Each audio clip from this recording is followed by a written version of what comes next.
जय हिंद दोस्तों, math 02 advance YouTube channel पर आप सभी का स्वागत करता हूं। दोस्तों आज की वीडियो में कक्षा 10वीं 2021-2022 का मॉडल पेपर है दोस्तों, आपको हल कराऊंगा। दोस्तों यह पेपर आपके यूपीएमएसपी द्वारा लॉन्च किया गया है दोस्तों, जारी किया गया है।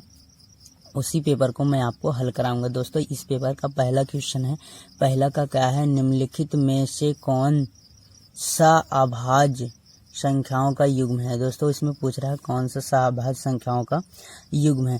तो दोस्तों सबसे पहले हमें पता होना चाहिए सहअभाज्य संख्या क्या होता है। तो यहाँ से आपको पता होना चाहिए कि सहअभाज्य संख्या क्या होता है। दोस्तों आपको बता दें, सहअभाज्य संख्या वह होता है जिसका गुणनखंड केवल एक हो, जिसका गुणनखंड केवल एक हो, तो उसे हम क्या कहते हैं, सहअभाज्य संख्या कहते हैं। तो दोस्तों मैं आशा करता हूँ कि आपको सहअभाज्य संख्या समझ में आया होगा। जिसका गुणनखंड केवल एक हो उसे हम सहअभाज्य संख्या कहते हैं। तो यहाँ पर पहला हम चेक करेंगे, तो यहाँ पर 14 है और हम अगर 14 का गुणनखंड करें, देखिए दोस्तों 14 गुणनखंड करेंगे 2 गुणे 7 आएगा, और इसके बाद 35 गुणनखंड करेंगे तो यहाँ पर 5 गुणे क्या आ जाएगा, 7 आएगा। तो दोस्तों केवल जिसका गुणनखंड एक हो, तो यहाँ पे देखिए ये मिल रहा है, इसका गुणनखंड एक नहीं होगा। एक तभी गुणनखंड होगा दोस्तों जब ये मतलब अलग हो, ये वाला अलग हो, ये वाला अलग हो। यहाँ पर देखिए एक संख्या मिल रहा है, इसका गुणनखंड कितना आ रहा है, 7।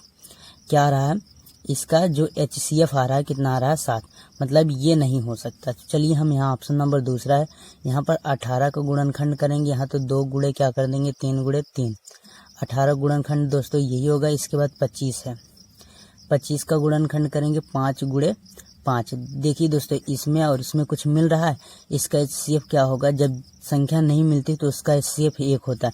तो हमारा दोस्तों ऑप्शन नंबर कौन सा सही हो जाएगा, ये दूसरा ही सही हो जाएगा, क्योंकि इसका HCF 1 है, जिसका गुणनखंड केवल 1 है। इनका गुणनखंड करेंगे दोनों के तो इसमें मिलाकर 1 ही आएगा, तो वह क्या हो जाएगा, आपका ये सही हो जाएगा। अब इसके बाद दोस्तों यहाँ पर कितना है, 31 का गुणनखंड करेंगे, 31 गुणे 1 करेंगे, 31 ही आएगा। और इसके बाद यहाँ पर क्या है, 93 का गुणनखंड करेंगे दोस्तों, 31 गुणे कितना कर देंगे, 3। तो देखिए इसमें ये मिल रहा है, ये 31, तो ये भी नहीं होगा, तो हमारा दूसरा ही सही होगा। चलिए यहाँ पर देखिए 32 है, तो यहाँ 32 गुणे 2 गुणे कितने बार कर देंगे, 5 बार। कितने बार दोस्तों, 5 बार करेंगे, तो ये। अब इसके बाद 62 गुणा करेंगे, 62 गुणे 62 कर देंगे दोस्तों, इसे मतलब करेंगे तो ये 2 से कटेगा, फिर कितना आ जाएगा, 31 आ जाएगा दोस्तों, 31 आ जाएगा। देखिए एक गुणनखंड मिल रहा है, यहाँ पर देखिए 2 मिल रहा है, इसका मतलब HCF 1 नहीं आएगा।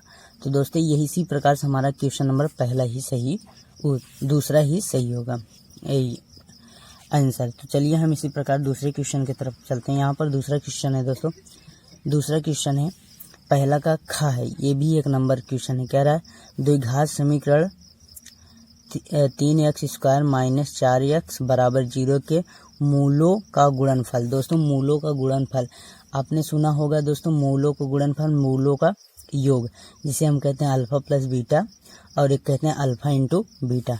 तो देखिए यहाँ पर क्या दिया गया है, यहाँ पर हल लिखेंगे तो यहाँ क्या दिया, 3x² - 4x = 0। तो मूलों का जो गुणनखंड होता है x² plus bx plus c, तो यहाँ से जो होता है a बराबर, यहाँ पर जो x² का गुणांक होता है a होता है, a बराबर कितना है, 3 है, और यहाँ पर b बराबर कितना है, -4 है। देखिए जो x गुणांक होता है b, और यहाँ c कुछ नहीं है, तो c बराबर क्या हो जाएगा, 0 मान लेंगे। तो दोस्तों मूलों का योग गुणनफल पूछा है, तो मूलों का गुणनफल बराबर होता है अल्फा इंटू बीटा बराबर होता है c/a। c क्या होता है, आपका अचर संख्या, a क्या होता है, x² का गुणांक होता है। तो यहाँ c का मान कितना है, 0, और a का मान कितना है, 3। तो दोस्तों 3 से भाग देंगे 0 में, तो कितना आ जाएगा, 0। तो चलिए हम ऑप्शन चेक कर लेते हैं कौन सा सही है। हमारा ऑप्शन नंबर पहला ही सही हो जाएगा, क्योंकि पहला 0 है, दूसरा ऑप्शन है 4/3, तीसरा ऑप्शन है -4/3, चौथा ऑप्शन है 3/4। तो पहला ऑप्शन सही हो जाएगा। इसी प्रकार चलिए हम अगले क्वेश्चन की ओर चलते हैं। हमारा अगला क्वेश्चन क्या दिया गया है, यहाँ पर देखते हैं। चलिए यहाँ पर पहला का क्या है दोस्तों, ये पहला का दोस्तों आपका गा है, क्वेश्चन नंबर पहला का गा है। यहाँ पर दिया गया है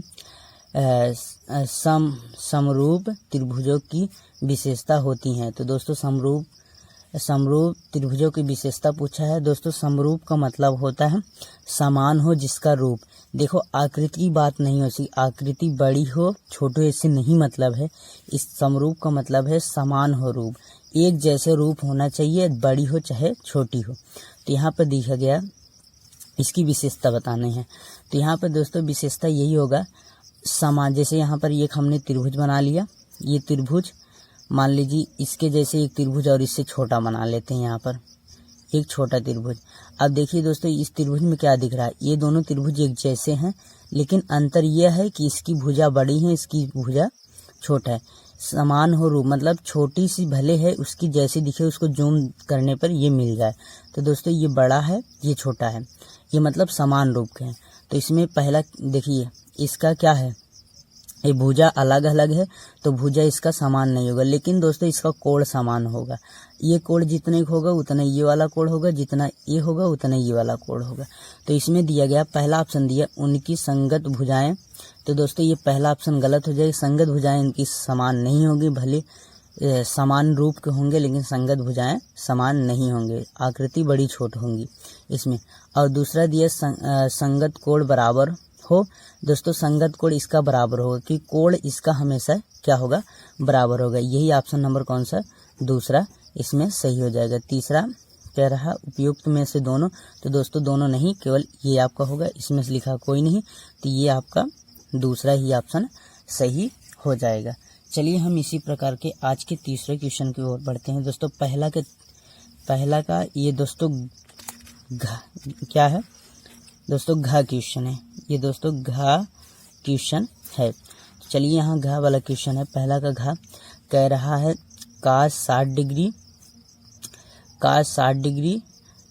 cos 30 degree minus sine 60 degree और साइन 30 डिग्री का मान होगा। तो दोस्तों यहाँ पर पूछा है cos 60 डिग्री और cos 30 degree minus sine 60 degree sine 30 degree का मान पूछ रहा है।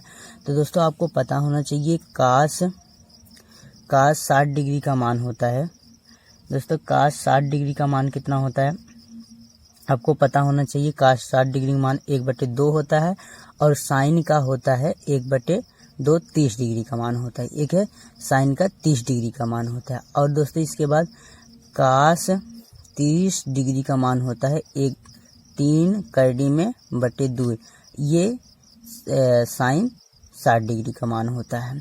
तो चलिए हम इस पे रख देंगे। यहाँ पे कितना है cos 60 डिग्री का मान 1/2 और cos 30 डिग्री का मान 3/2 और यहाँ पर माइनस और साइन 60 डिग्री का मान 3/2 और गुणे यहाँ पर साइन 30 डिग्री का मान 1/2। अब इसका हम हल करेंगे, इसको हल करेंगे कितना आ जाएगा, 3/4, इसका गुणा कर देंगे ये आ जाएगा 3/4 माइनस, अब इसको गुणा कर देंगे कितना 3/4। दोस्तों इसका हर समान है, अंश को घटा देंगे कितना आ जाएगा 0/4, 4 से भाग देंगे आंसर आ जाएगा 0। तो पहला ही ऑप्शन क्या हो जाएगा, सही हो जाएगा, क्योंकि यहाँ पर पहला ऑप्शन 0 दिया है। तो चलिए इसी प्रकार आज के हम तीसरे क्वेश्चन की ओर बढ़ते हैं। यहाँ पर दोस्तों हमारा आज के तीसरा क्वेश्चन यहाँ पर दिख रहा है, दो बिंदुओं के निर्देशांक -8, 0 तथा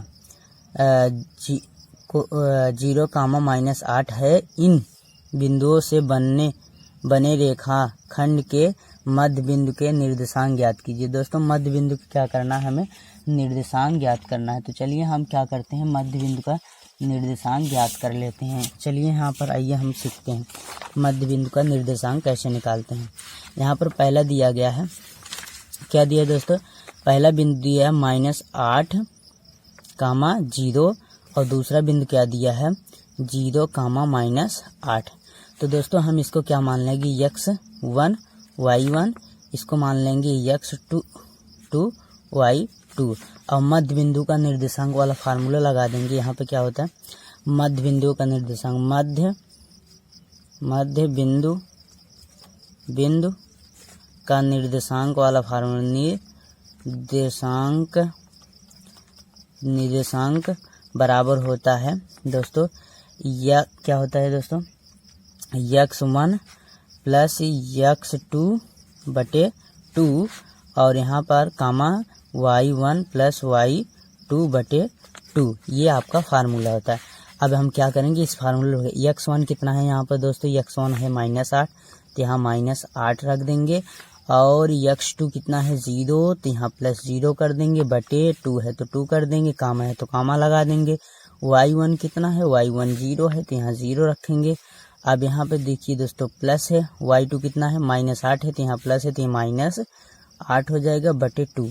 अब इसको हम क्या करेंगे, हल करेंगे। तो दोस्तों हल करेंगे, यहाँ -8/2 आ जाएगा, कामा अब इसको हल करेंगे -8/2 आएगा, 2 एकन्ने में 2, 2 दूनी 4, -4 हो गया, 2 एकन्ने में 2, 2 दूनी 4। तो दोस्तों यहाँ कितना हो जाएगा -4, तो ये कितना आ जाएगा -4 कामा -4, ये निर्देशांक हमारा निकल के चला है। कौन सा आया दोस्तों, -4 कामा -4। तो चलिए हम चेक कर लेते हैं हमारा कौन सा ऑप्शन सही है। तो दोस्तों पहला ऑप्शन दिए -4 कामा 0, ये पहला गलत है। दूसरा ऑप्शन दिए 0 कामा -4, ये भी गलत है। हमारा तीसरा ऑप्शन क्या हो जाएगा, सही हो जाएगा, -4 कामा -4 दिया है हमारा सही हो जाएगा। और चौथा ऑप्शन दिया 4 कामा -4, ये चौथा भी गलत है, तीसरा क्या हो जाएगा, सही हो जाएगा। तो दोस्तों मैं आशा करता हूँ, उम्मीद करता हूँ आप सबको ये क्वेश्चन अच्छे समझ में आया होगा। दोस्तों इसी प्रकार की तैयारी करने के लिए हमारे चैनल को सब्सक्राइब करें एंड साथ में बेल आइकन को दबाना ना भूलें। तब तक के लिए thanks for watching this my video.